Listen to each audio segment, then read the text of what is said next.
to turn our focus to live streamings as we were kind of touching upon that. And it also kind of ties in. So we're going to tie this all in together. So live streaming and how one artist has turned herself into a full-time Twitch streamer and shares some of her tips on how to succeed. So let's welcome Scxrlet64 to the show. Scarlett, how you doing? What's going on, Peter? How are you? Good to see you. How's everything? Things are great. Things are fantastic. So, as you are a live streamer and as you witnessed earlier that we had some technical issues, these are things that shouldn't stop you and from starting to stream. You shouldn't procrastinate because there are going to be technical issues. And, the best way to get over that is just get out and stream. So, I know you from your Monday night Beatcast show, which we're going to talk a little about. So, but first and foremost, can you tell us, how did you get started into streaming and how long you've been doing? And, what was that kind of like your first thoughts on it, how you started, and now how do you feel about it?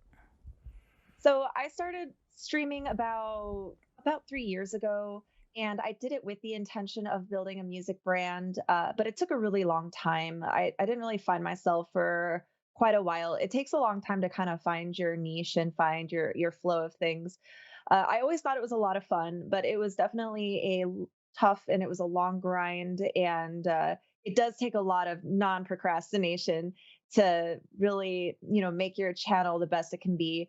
I was able to quit my job about a year ago and go full-time streaming, and that was just the coolest thing ever. I definitely love it. But it's a lot of work. It's a lot of work on the front end, and it's a lot of work on the back end, and you dedicate a lot of time to it for sure.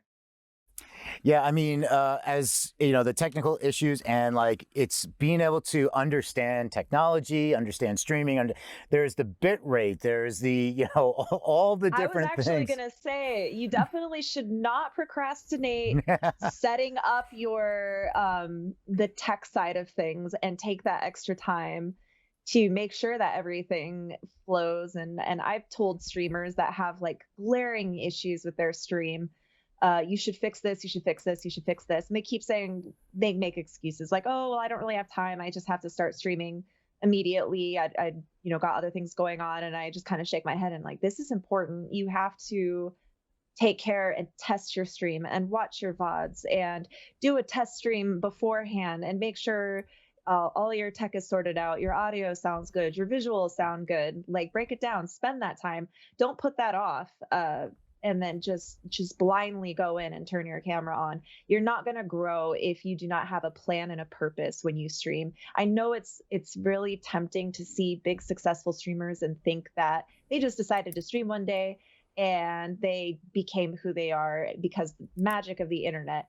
But there's actually a lot of work that goes into it and preparation that goes into it. And you can't neglect that, or you will be wasting your time streaming to nobody and never growing. Right. It's and the thing, like there are so many streamers out there that offer up on YouTube and you can tune in on Twitch, but they have YouTube channels. It's like how to build your stream. It's like YouTube is the ultimate how-to channel. If you want to learn how to do underwater basket weaving, there is a bunch of channels for that. So you can learn everything you need to know from like OBS. It's like, well, what's the difference between OBS and Streamlabs OBS? And then there's, the different platforms. So, and then it's like, what camera should I use? Well, how do I use my phone? How do I use a webcam? How do I use my 10-year-old Canon?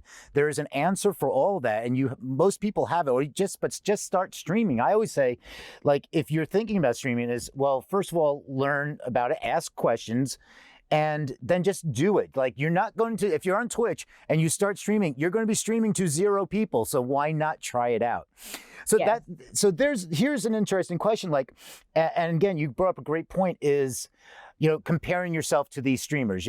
These streamers are like anybody else. They didn't just shoot up overnight. I mean, there's a few outliers that are like overnight sensations. But again, when you started streaming, how many people were you streaming to for like the first 3 months?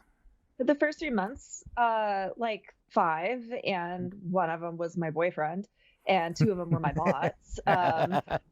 And it took me probably a solid year before I got more than an average of like 20 viewers, 30 viewers. It took a long time. Yeah, and the thing here is that, you know, see again, like, hey, there's a little technical thing. I pressed the wrong button. It happens. I And do it that's all the time, but exactly. that's okay. And it's a great point, is that if you're streaming, and a lot of musicians that come from the stage side, like you weren't coming from like performing on stage. You came from production and DJing more so a Actually, lot. no, Oh. I learned how to DJ on stream a year and a half after I started streaming. And See that was how I grew. That was the niche. I did that. music production, but I didn't do it on stream. I thought I would do it on stream, but it was extremely intimidating. Production is I still don't really produce that often on stream. It's very boring to watch. Mhm. So I actually just fell into the trap. My intentions were to be a music streamer, but I fell into, I would play video games. I didn't really have like a game. I would just play whatever I felt like. I didn't have a schedule. I would do art sometimes. Then I started doing like workout stuff, and I was just all over the place. I did not have a brand. I did not have a look. I did not have a element to tie me together. Once I started learning how to DJ, that actually, I went from like 20, 30 viewers to just exponentially grew.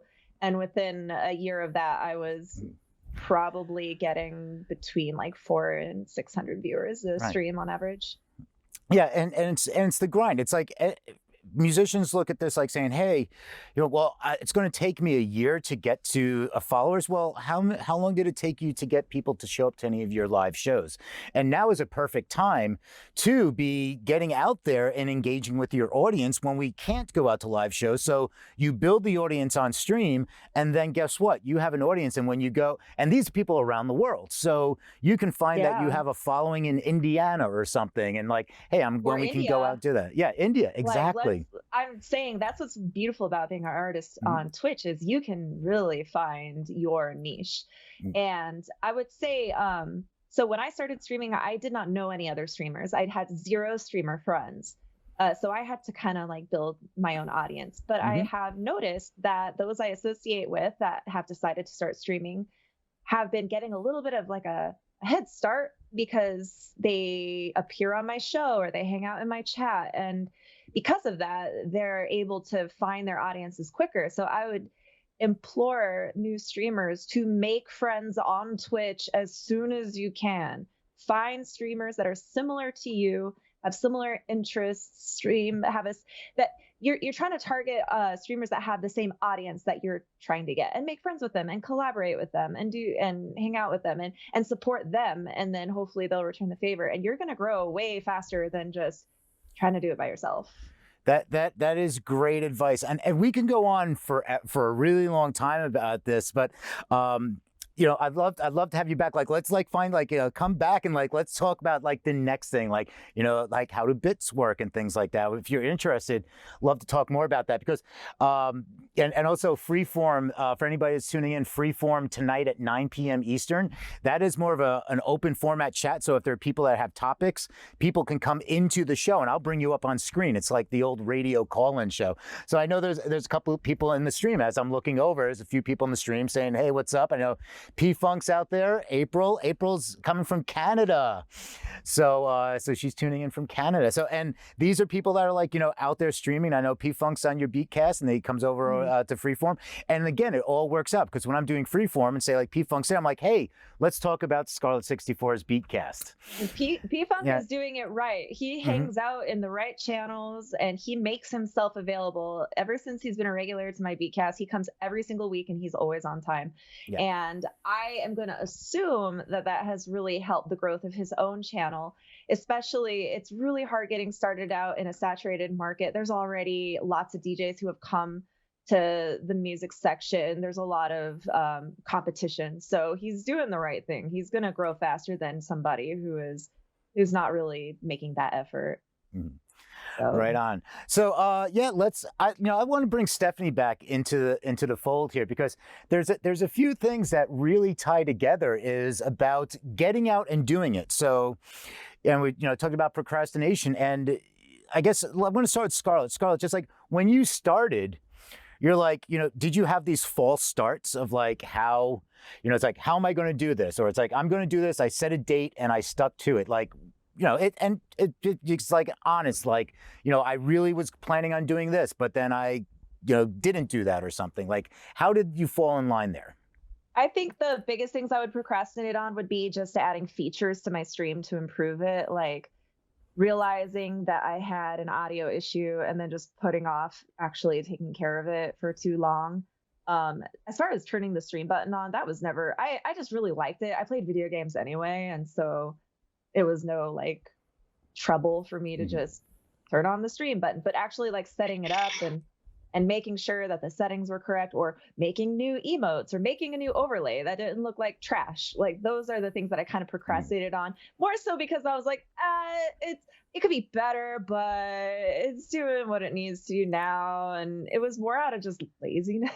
Right. Well, and that, yeah. So you have that. And then Stephanie, like, it's part of this, that brain is like, oh, I don't want to learn something new. And another thing I find that artists get tunnel vision. They're like, I just need to focus on music. And then it's like, then I'll release it. And then, well, what about marketing? Or like, how do you promote yourself? And now that it's changed, the playing field has completely changed. The pandemic has changed everything.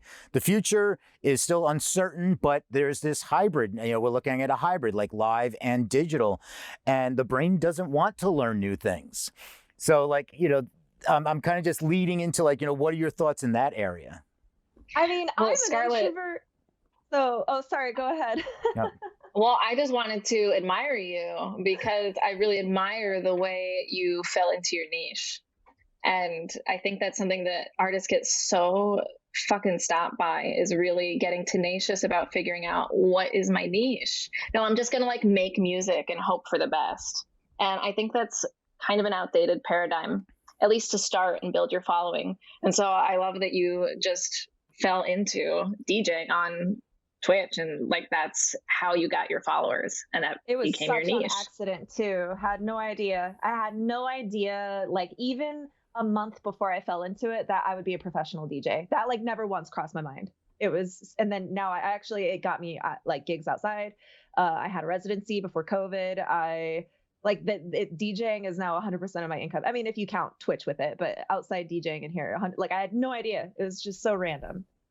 But all these so awesome. And it takes that grind. And a lot of times these artists, and you're watching in other groups and forums, whether they're streaming or whether it's just an artist that produces a song, they come a little with that gripe. It's like, I did this great song, but nobody's listening. Why isn't anybody listening to me? It's like being a musician is a different thing these days than getting signed and having it, take off or you fail.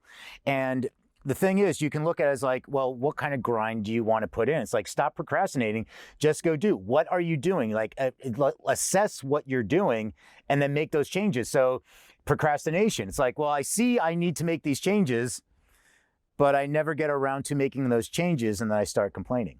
I think another thing, though, especially with musicians, there are a lot of musicians out there who are very in tune with what they think is, this is all artists. Their art is their art, comes from their soul. And they're actually stubborn about kind of figuring out what the consumers enjoy or don't enjoy, and they like, you better like this song. I think it's my work, and this is how it should be. And they're stubborn about, it's almost like prideful. They're not very humble about the fact that, hey, just because you think it's freaking awesome doesn't mean everyone else does. And if you want to make this a career, you have to be willing to kind of read the room and experiment in a way and figure out what works and then go with that. I mean, if you want to just make art just for you, that's awesome, but you're not going to make a career off of it unless you just magically happen to have tastes that everyone else is like, yeah. And that's really rare. There are people who are like that, but you're not that. And I think a lot of like, especially on the bottom level, people fantasize about being an artist that invents new sounds and starts new trends. But out of every like 10 million artists, only one of them ends up even being that. And yet there are millions of artists who make their living being an artist. So you don't have to be like the next god to be satisfied with a music career. Don't be humble, Stephanie, I see you smiling and laughing. You're just preaching truth, lady. You're preaching truth. I hope every artist who comes across this can take that and put it in their heart and feel that humility and start to operate as a business. I mean, I feel like I'm saying things that are like outdated already, and like everyone's heard it, but maybe not. Like, you have to interact with your art as a business, and that means removing that heart and soul precious. This is my precious baby, and putting that aside and knowing when that energy is needed. Don't be precious about it. Exactly. That's what my brother says, because I used to spend way too long on tracks trying to make them work so hard, unable to just let go and abandon a project or move on. And once I let go of that, I switched my method from spending weeks and weeks on a single track and just focusing on it to I start a new project almost every day. And suddenly things are happening for me production wise. Really cool songs are being made. My abilities are increasing significantly. And it's just because I just stopped being precious about it and just realized, hey, I might make a lot of trash, but as long as I make a bunch of stuff, something's going to hit and just stick. Can I jump in on something? So my background is musician, and I was like, oh, my band's going to make it. We're going to succeed. And it's like, oh, this, and we was getting close, and then it was like, then that fell apart. And I was always trying, and then I started getting into like electronic production and DJing, and it was when I stopped actually trying to be successful as a musician, as a producer, I ended up getting more tracks signed. Like, I literally, when I was trying to become this producer, I had 2 songs that was signed by a label. Once I stopped doing that and just started making music for fun and just being around people that were doing things, my friend became a creative director at a dance label, and I would say, hey, something, you got some things. Can I play with that? Can you send me some of the stems, like the bass and that weird sound effect? I would do remixes and I would send it back like, hey, this is what I did. And they're like, hey, something, can you tweak this, that, and the other thing? And we're going to release it. I had 10 tracks released by a label in 2 years after not having 2 tracks released by a label in 10 years. So when you start looking at it like, hey, I'm really doing this for fun. And yes, if I could make some money and do it, but remember, it's a passion, it's that love. And I think that's a really important thing, is because once you start doing that, people congregate around that, I find. I think, Stephanie, you know that. There's nothing better than what you're saying. You rearranged your own energy to have it be fun again, to like be a little playful again, to not be addicted to like, is this a success or a failure? And then the results started to show. It's very straightforward to me. Fucking cool. Yeah.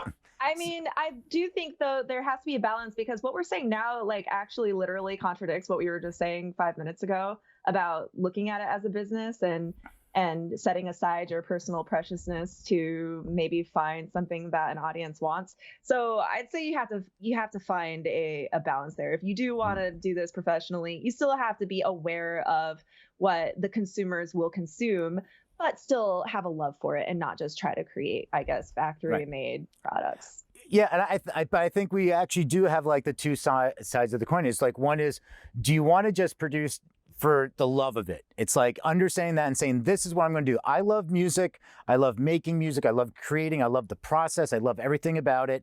And that's what I want to do. And then it just so happened that doors opened up for me that way. But definitely, if you're like, hey, I want to make a living doing music, creating music, then definitely treat it as a business. So it's kind of like you can go in 2 different ways, but it's choose your path, I guess. Take the red pill or the blue pill. Or just take the best elements of both so that you're doing things with purpose. Mm-hmm. It's kind of like streaming. When you turn on your stream, have fun with it, but don't do it randomly. Have purpose behind what you're doing. Mm-hmm. Be specific about the choices you make, and don't like accidentally find something, like be meaningful. Right on. All right. So I think this is all great. And I definitely would love to do this again. I know we have a little time. So I just want to allow Stephanie, I know you're working on Truth School. Give us a little shout out of what you are doing and how people can find you.